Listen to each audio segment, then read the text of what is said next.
Tsukishima's point of view. No. I'm not letting you go. I don't think I'd ever been this happy.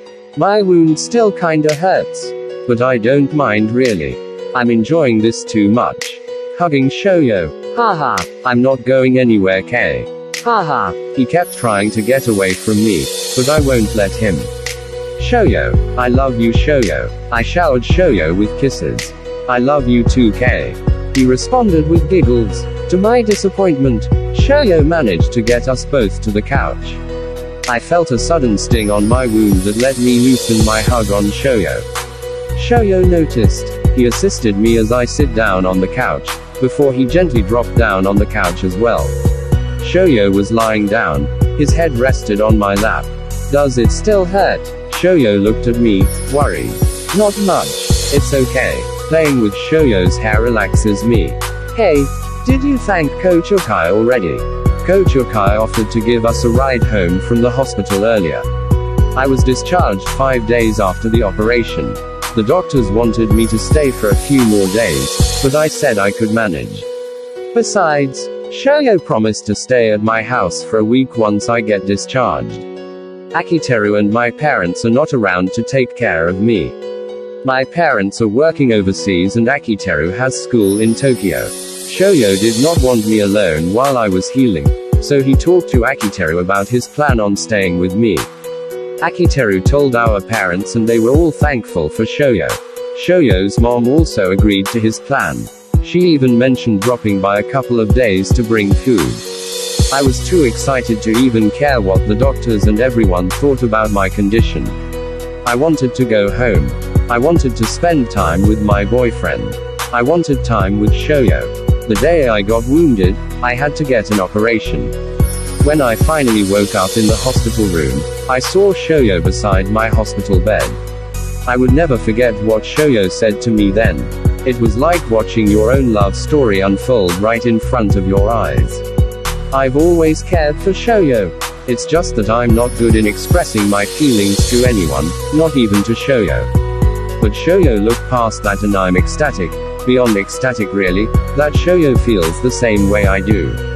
I didn't think I'd get my chance though, especially when Kageyama got into the picture. If I wasn't in love with Shoyo, I would have thought Kageyama was the best choice for Shoyo. But it came to a point that I'd get jealous even at the sight of them playing volleyball. That's when I knew I had to tell Shoyo. I'm glad it all went well, except for me getting stabbed in that alley. TSK, not yet. I'll send coach a message now, hold on. Tell him I won't be able to train yet on Monday, but I'll be at practice. Shoyo typed on his phone as I mentioned my message for Coach Ukai. Yep, sent. Shoyo was about to put his phone down when it suddenly vibrated. A call. Who could it be? Shoyo's mom. But she's aware that Shoyo will be here for the week. Who is it? I felt Shoyo tense up. I can sense he was not sure if he should take the call. It's Tobio. Shoyo looked at me with concern.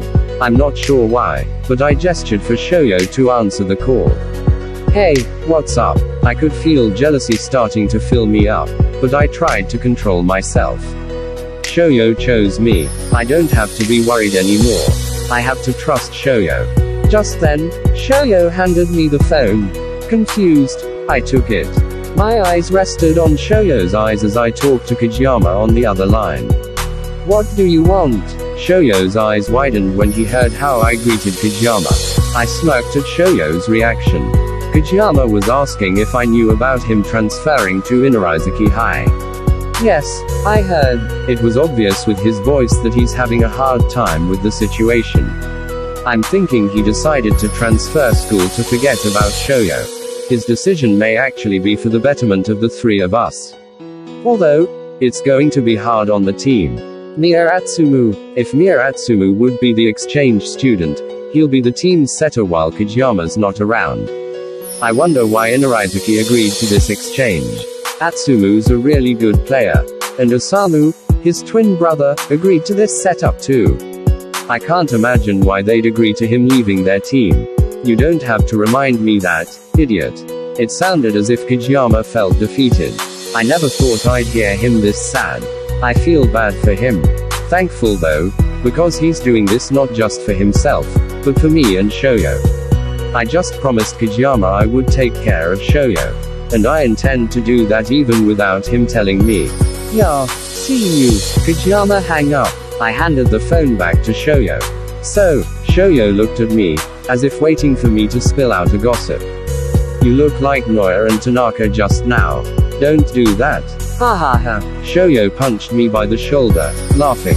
Hey, rubbing the part Shoyo punched.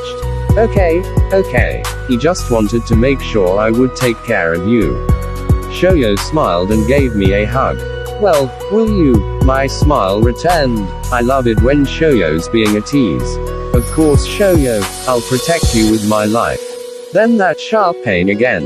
Shoyo pulled back from the hug and looked at me. I'll take care of you first, K. My sunshine smiled. I guess my heart's not ready for this much happiness.